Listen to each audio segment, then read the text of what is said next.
Ébredek, a hajnalban fény szűrődik át az ablakon, ünnepi ruha a széken, készülök az útra nagyon.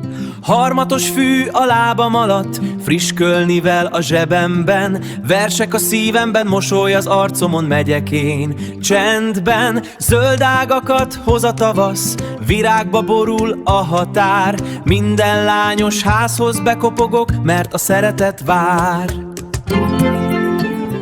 Zöld erdőben jártam, korán reggel útra keltünk a falu határán. Frissesség illatát hozzuk minden lány ablakához, vígan zeng a dalunk szívből, jövő jó kívánság, hogy a tavasz éltető ereje járja át a házat.